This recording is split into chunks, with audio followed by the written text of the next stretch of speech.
Over the last almost 3 years, I've reviewed 250 movies that you can see the names of here on my two channels combined. I've broken it down in about 60 of them are really bad and about 30 of them are really good. So let's look into the entire list and break down the 10 best movies I have ever reviewed. There are 4 movies I didn't put on the list, even though they're great movies, because I chose them for Movie Club and decided it wouldn't really be fair. Marion Max, Australian claymation, hilarious, sad, has everything, great movie. Thank You for Smoking, Aaron Eckhart, great look at redeemable bad guy characters, corporate greed, dark comedy, loved it. Great acting, great monologues, just fantastic all the way through. 70s drama. Coming of age story about love and race and gangsters. Just such great acting, great movie. Started with 30, narrowed it down to 9. I only have 9 top 10 films. So, number 9. Number 9. It is a tie between the first half of the 1996 Canadian documentary Project Grizzly and the second half of the 2012 Korean action film The Tower. Let's see what I thought about them in my original reviews. Project Grizzly, chosen for Movie Club Strikes Back by Tor Times. First half is just so amazing. It's just insane. Just listen to this guy talk. Just his enthusiasm for the whole thing, just him loving what he's doing is so well done.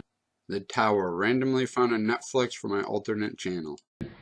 Everybody fucking dies. There's 15 times that someone is shot out of the building on fire like a fireball. In Project Grizzly, you got this dude in Canada just hanging around with black bears, trying to build this grizzly-proof suit so he can hug a grizzly bear or something.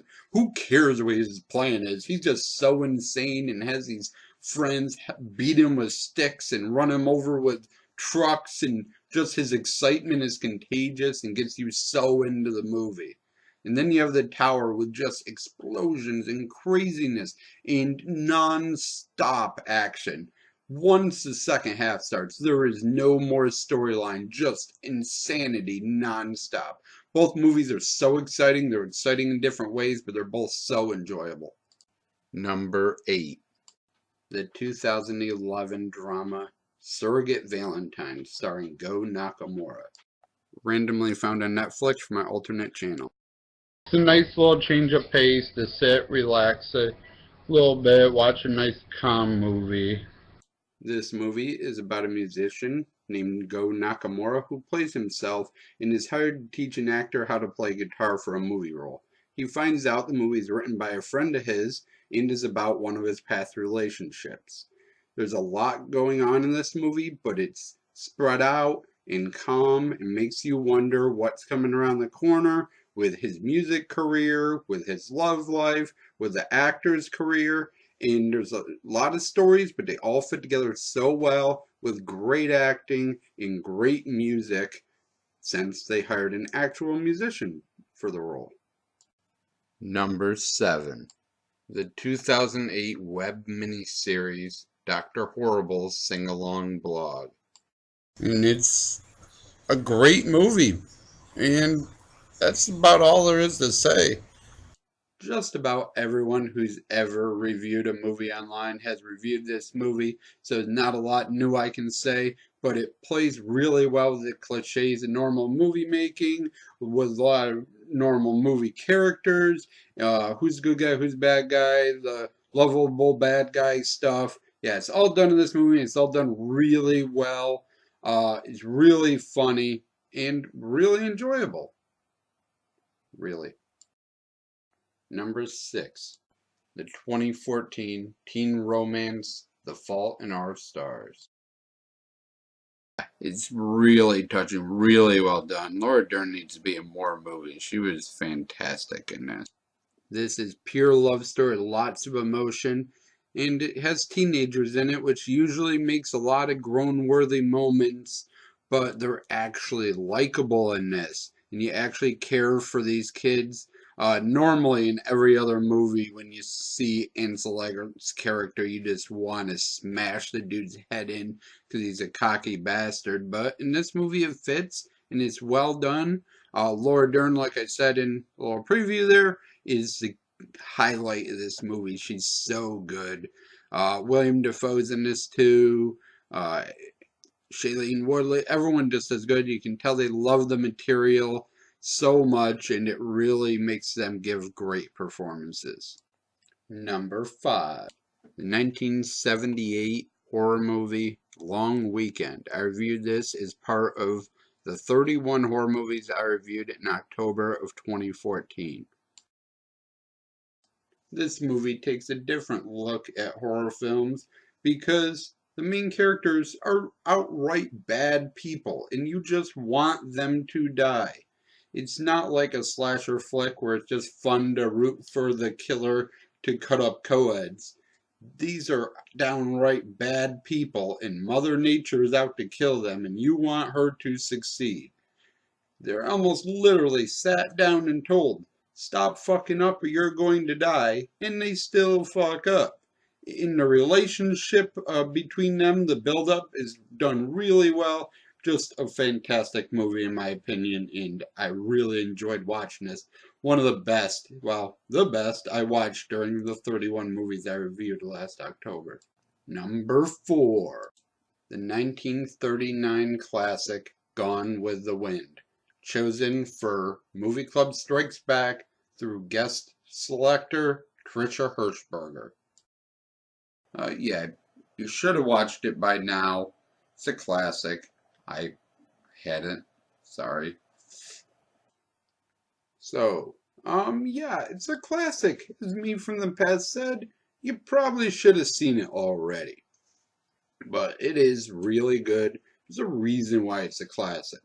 Or, as my roommate said when I read him the list of my top 10 movies, did you notice that I've heard of all of these? There's a reason why movies are still watched and were in theaters, not the stuff that you normally watch. And this definitely fits. There's a reason why it's a classic and it won every award. It's just that good. It's long, that's why it slips a couple spots, but it's that good. Number 3, the 2005 drama, I guess you'd call it, Hustle and Flow. This was chosen by Matt Lieberman for Movie Club Strikes Back. Everybody deserves a chance. He says at the end of the movie, so I like this one. It's really well done. I definitely recommend this one. Damn, I was skinny in that video. Yeah, this is a great movie. I know you're probably kind of surprised to see it this high up on the list, or low on the list, depending on how you look at it, but it is really, really good. I absolutely enjoy this movie, and I might have chose it for Movie Club myself if it hadn't got chosen before my pick. Yeah, it's just, there's one scene towards the end where the guy just takes a deep breath with a blurry background where he's just thinking about everything, and that scene is just brilliantly done. And it just shows how much work and thought was put into this movie, and it deserves this spot.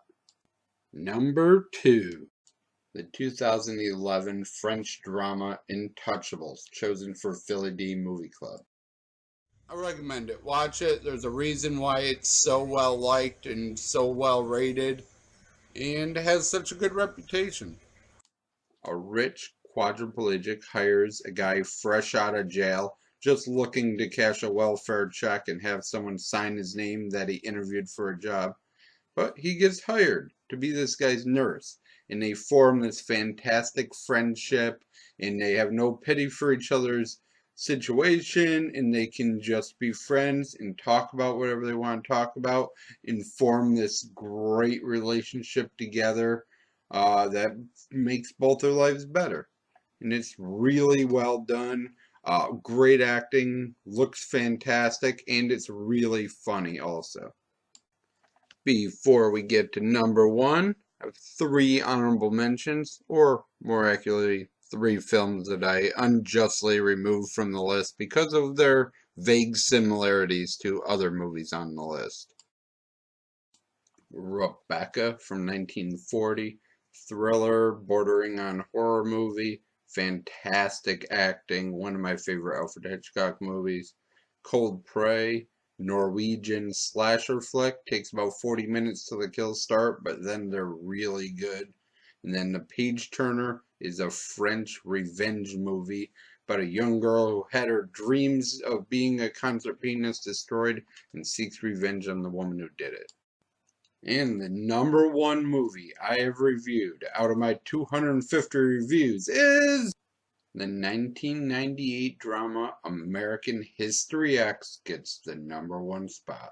This movie is chosen by Meta Medicine for Movie Club Strikes Back. I've seen it a bunch of times. It's one of my favorite films. It's so well done. All the flashbacks are black and white. It's a great transition. Yeah, this is just a great movie overall. This movie is just fantastic from beginning to end.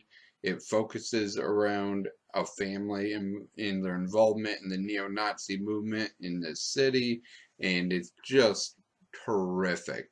The characters are built so well, and the transformations they go through is just unprecedented in movie making, and it's just a work of art. It's just such a great movie. Fantastic acting, fantastic characters. There's no knock I have against this one. It's just one of my favorite movies of all time. As you can tell by the shirt color change, this took me a couple tries to get done, but I think it turned out okay. Let me know what you think of all my selections and any other questions you have. Soon I'll have up the worst 10 movies I've ever reviewed, and it may involve lots and lots of yelling. Thank you for watching, and as always, I shall try to do better next time.